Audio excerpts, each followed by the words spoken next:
Selling your home in 2024? In this video, I'm going to go over 4 key steps to get you ready.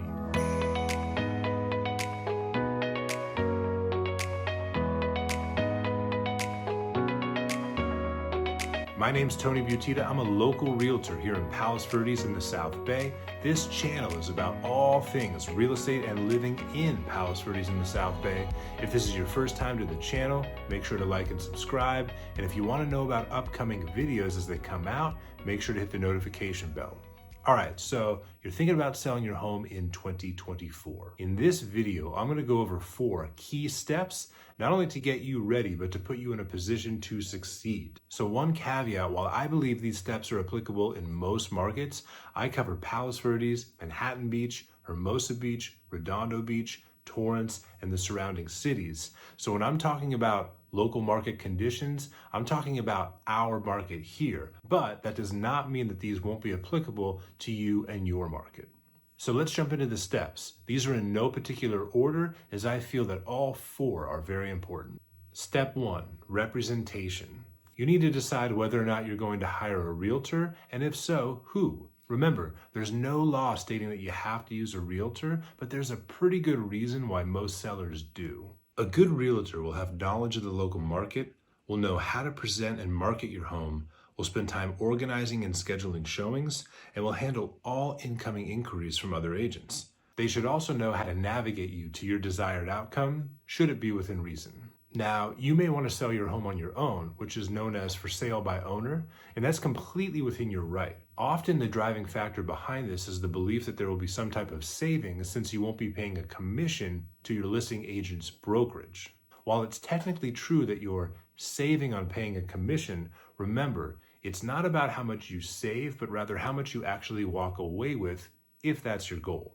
Often, having good representation guide you through the process should lead you to experience a greater net gain than what you would have achieved on your own. That, however, is completely up to you, hence step 1. Step 2, timing. You might be in a position where the timing is totally out of your control, or maybe you just need to sell immediately. In that case, this step answers itself. If that isn't the case, though, you might want to consider the timing of when you want to sell. Things to consider would be local market conditions, level of inventory of like properties, and of course your own personal situation like moving or leaving the house. There are times where it's going to make sense to hold off for a little bit, but there are definitely times where you're going to want to rush as fast as you can to get your home on the market. Timing can have a major impact on your success and desired outcome. Step 3, market prep. So one option is just take a few pics on your phone, name a price, and throw it out there. Don't do that. If you're hoping someone buys your house for a price you'd be happy with, how you present the home will play a key role. One thing to keep in mind is that you're not trying to sell the home to yourself. A great goal is to try to present your home in a way that gives all different types of people a chance to see themselves living there. So that pink and gold bathroom you're really fond of? There will often need to be some changes and modifications to the way your home looks in order to attract people who aren't you. This can be difficult as it's common and totally normal to have a lot of emotion invested in the way your home looks and feels. Sometimes this can be one of the more challenging aspects of the process, so just be prepared for that. The first thing you need to decide is whether or not you'll be moving out.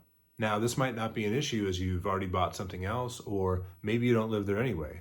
But if you do still live in the home, it'll be time to start decluttering, packing things up, and clearing out a lot. We'll revisit this in step 4 when we talk about accessibility. Once you've significantly decluttered or moved out altogether, you'll want to do a thorough cleaning of the house inside and out.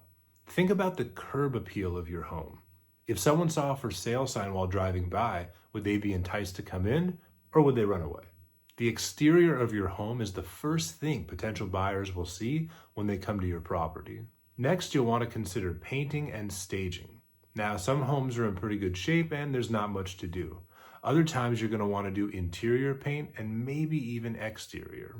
Typically, this will mean pretty neutral colors as, remember, you're trying to give a wide range of people a chance to see how they can make it their home. Now, staging is something that before I became a realtor, I really didn't understand.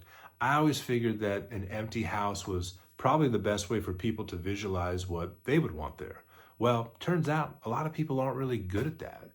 Good staging will often pay for itself tens of times over. There's a science to staging that, again, will present your home in a way that opens up all types of possibilities to people who also, again, aren't you. Last in our market prep stage will be the photos. Now, we all know the saying, a picture is worth 1,000 words, right? Well, in this case, each quality photo might be worth thousands of dollars to you.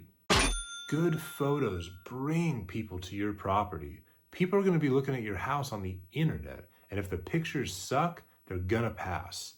I've seen great homes get overlooked because of poor quality photos. Now, the flip side is true here too. You don't want to mislead people with photos that are wildly different than what your home actually looks like. This isn't a bait and switch. The purpose here is to present your home in the best light possible. And obviously, one of the best ways to do that is with good pictures and sometimes even video. So that brings us to our final step. Step 4, marketing and accessibility. If you're hiring a realtor, they should have a clear marketing strategy to present to you. How you market the home will have an important impact on how many buyers you can attract. Now, I alluded to accessibility in the previous step while we were discussing whether or not you'll be living in your home while it's for sale. Remember, the more buyers you can attract to the home, the more likely it is you'll get multiple offers and meet or even exceed your goals. So after you've done your market prep, hopefully people want to come see the house. I say let them. You may be thinking, well, we're going to do an open house. People will see it then. Yes, of course, do open houses. No, seriously, do open houses. People need to physically see your house to make a realistic offer. But beyond the open houses, many potential buyers will need to see your home at another time.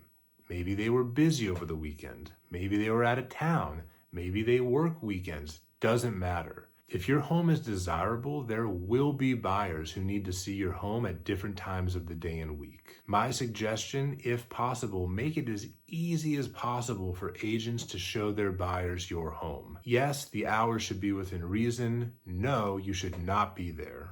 Obviously, if you don't live there, this shouldn't really be an issue. But if you are going to be living in your house while you're selling it, plan to be flexible and maybe even try to get out of there for the first week or so. Give as many people who want to see it a chance to do so. That way you might get multiple offers and put yourself in a great position. I'm often shocked by the amount of homes that are on the market at times that are almost impossible to show. It's like the planets need to align for me to be allowed to show my clients your house. I mean, do you really want to sell it? Kind of seems like you don't. So those are the 4 key steps I would recommend to successfully sell your home. If you liked this video and you want more content like this, subscribe to the channel. If you're thinking about moving to Palos Verdes or the South Bay, or maybe you want to buy or sell something in the area, feel free to email me, shoot me a text, give me a call. I'd be happy to help you in any way that I can. Thanks for watching. Hope you're doing great wherever you are. See you next time.